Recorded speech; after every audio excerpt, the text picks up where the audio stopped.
Did you know that how you use your voice can hold someone's attention and let them know you're not finished speaking yet, you don't want to be interrupted? It can also let others know that you have absolute confidence in your ideas and your opinions. The way you use your voice can allow you to disagree with someone else politely, express curiosity or enthusiasm. Just as your word choice and your grammar structure is important for communication, intonation plays a critical role in how you express yourself. It allows you to be precise and convey deeper levels of meaning. In this lesson today, I'm going to share with you 10 American intonation patterns plus tips on how you can practice.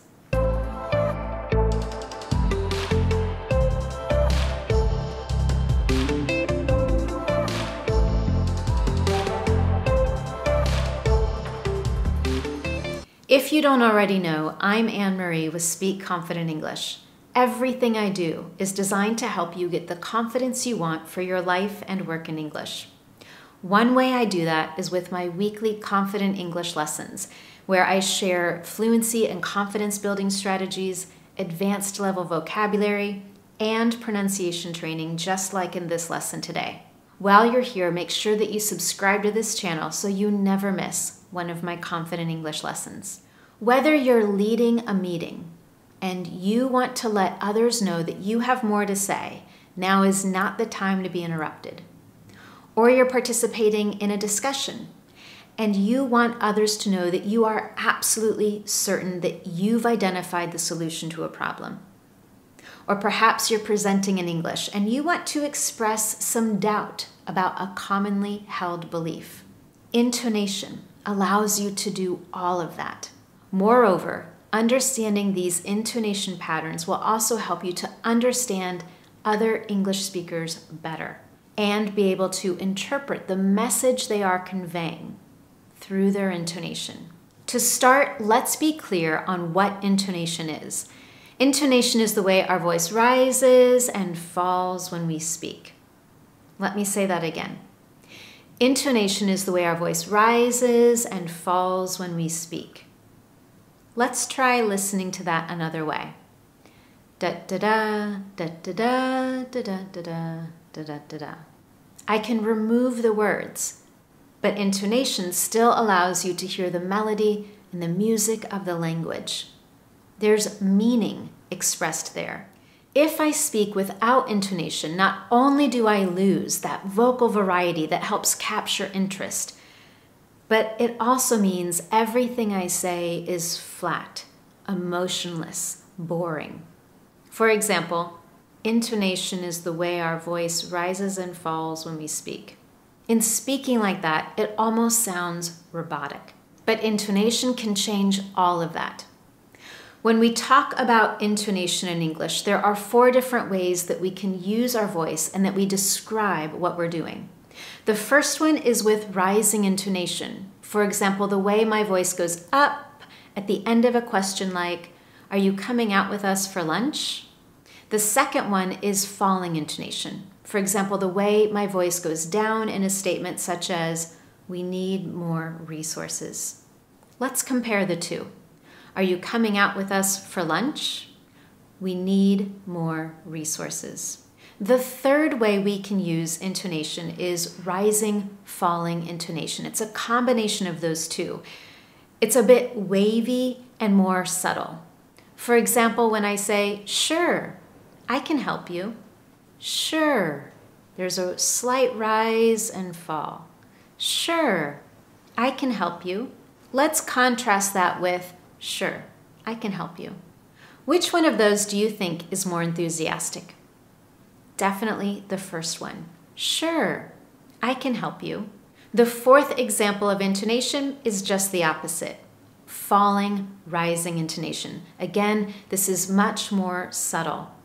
We might use this when we're expressing hesitation. For example, "Well, I think so."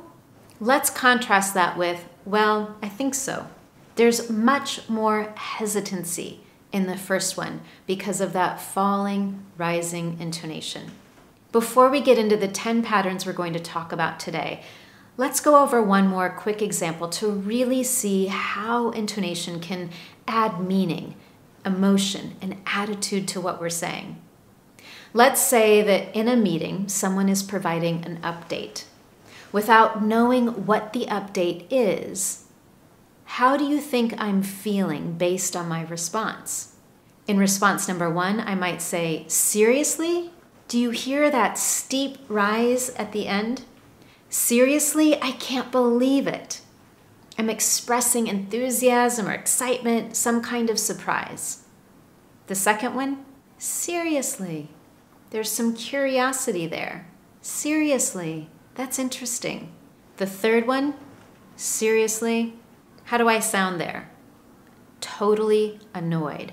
Seriously, I can't believe they're asking that. We didn't change our word choice. All we changed was our intonation, and the entire meaning, the emotion that was expressed, was different. As we go through this lesson, I encourage you to practice with me. And there are 3 ways you can do that. Number 1, you can use a mirroring method. What that means is that you watch and observe, you listen carefully, then you stop the video and you repeat what you heard. This allows you to really focus on that intonation. The second way is to use a shadowing method. What that means is that you mimic what you hear me say and you speak while I'm speaking. It's simultaneous. You don't turn off the video. You try to repeat what you hear me say just after I say it. Doing so allows you to focus on intonation and other pronunciation patterns you'll hear me use. The third way you can practice all of this and improve your confidence at the same time is to incorporate everything you learn here with my free How to Say What You Want in English training, which you can get at my website. And now let's get started with intonation pattern number 1, rise to continue and hold attention. Let's say you're presenting your thoughts on the pros and cons of moving your PR portfolio to a new company. In doing so, you could say, we need to consider the risks of moving our portfolio to a new company and starting over with a new team at this point in time. That all makes sense, it's clear, but there may have been some difficulty capturing the key points, and there may have been times when you thought I was finished speaking, but I wasn't, I continued.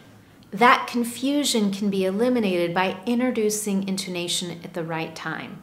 With these longer sentences, if I want to let you know that I'm not finished speaking, I have more to say, there are more details to come, I can use rising intonation, and we tend to do it just before a comma. Listen to this example. We need to consider the risks of moving our portfolio to a new company and starting over with a new team at this point in time.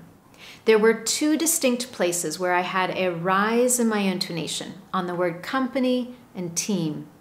Doing this let you know that I had more to say. There was more to come. This is particularly helpful when there are multiple key points or if you're listing items in a sentence. For example, if you're highlighting the benefits of implementing a new solution, you might say, by following this plan, we will minimize costs, maintain high-quality work, stay aligned with our mission, and reap financial benefits. Did you notice that slight rise just before each comma in my list of benefits? Doing that allowed you to know that I had more to come, and it discouraged interruption. Let me say it one more time. By following this plan, we will minimize costs, maintain high-quality work, stay aligned with our mission, and reap financial benefits. The second intonation pattern is rise for yes/no questions, confirmation, and clarification. Listen carefully to how I say each of these questions. Do you want to review the details again? Can you meet me on Monday? We're meeting on Monday, right? You'll have the final draft by this afternoon, won't you? What time do you want to meet? Could you say that again? Each of those questions does one of 3 things. It asks for a yes/no response, asks for clarification, or asks for confirmation. And did you notice that at the end of each one, I used rising intonation? By doing that, not only do I indicate to the listener that I'm asking a question, but it also indicates that I expect a response, whether it's a simple yes or no, or some confirmation or clarification of details. Remember with intonation pattern number 1, I had that long sentence with multiple benefits. Let's say that in a business meeting, you got a bit distracted and you missed hearing that sentence. So you need clarification. In doing so, you could ask, would you mind repeating the benefits again? That rising intonation lets everyone know that you need that clarification. You're expecting some kind of a response. Our third pattern is rise to express strong emotion. Remember earlier when I said, seriously? And I had that excited, enthusiastic, surprised response to an update? English speakers often use this rising intonation to express strong emotions of excitement, happiness, and enthusiasm. For example, if you're updating your team on the launch of a new program, you might say, we've received hundreds of requests from clients who want to join our program. This is our best response ever. Not only does that rising intonation allow you to emphasize your excitement, but it also energizes. So if you're speaking to a group of people and you want to energize them with something exciting, you can use that rising intonation. Now that we've covered multiple ways to use rising intonation, let's look at falling intonation. In intonation pattern number 4, fall for closure. Have you ever had one of those situations when you responded to someone's question, you gave them an answer, and then you finished speaking, but there was this weird, awkward silence, and you didn't really know what to say, so you said, I'm done. That's all I want to say. There's a much better way to handle that. As my fluency school students have learned and practiced in depth, falling intonation allows us to signal closure. We're finished. There's nothing more to say. For example, imagine you're giving an update in a meeting and you want to make sure that it's clear when your update is finished. Here's how you could do that. Rogers, Trader Joe's, and Heinemann have all been emailed. Rogers, Trader Joe's, and Heinemann have all been emailed. We're using rising intonation before the commas because we're listing the number of clients, but then to indicate closure, to indicate that we're finished, our voice starts to fall. Have all been emailed.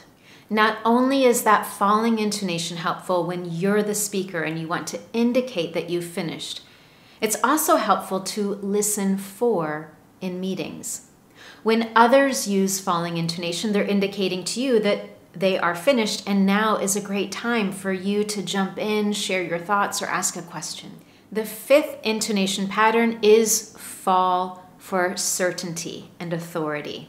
I'm certain there are times when you want others to know that you have absolute confidence in your ideas, your opinions, and your solutions. The best way that you can communicate that certainty that you have and to also have some authority is to use falling intonation. For example, if your team is in a discussion to discontinue a program and you have a very strong opinion that you should not discontinue it, you could express that opinion with certainty by saying, in my opinion, we should definitely continue the program.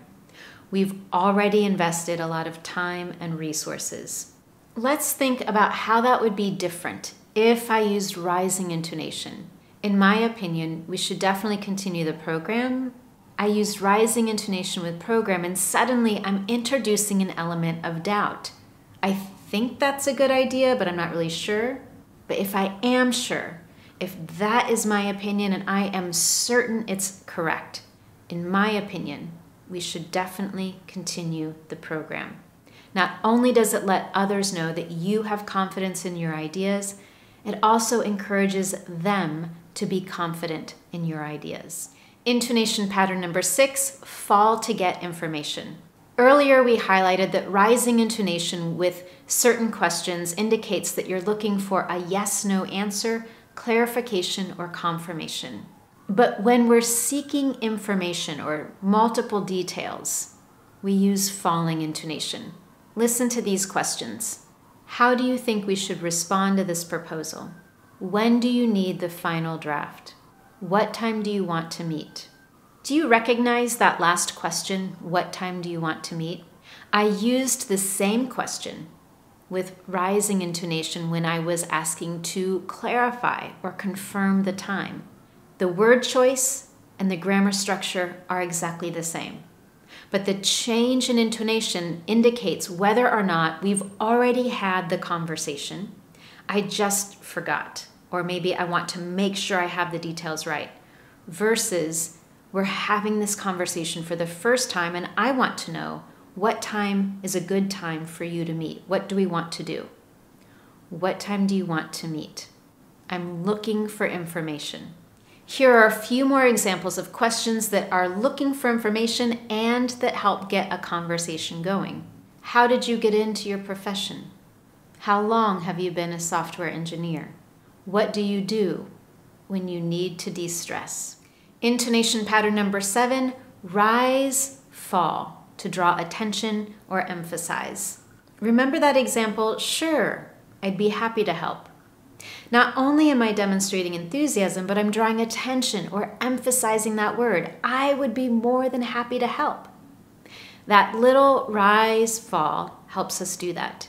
In longer sentences, it can also draw attention to specific words that we think are important or that we want to highlight.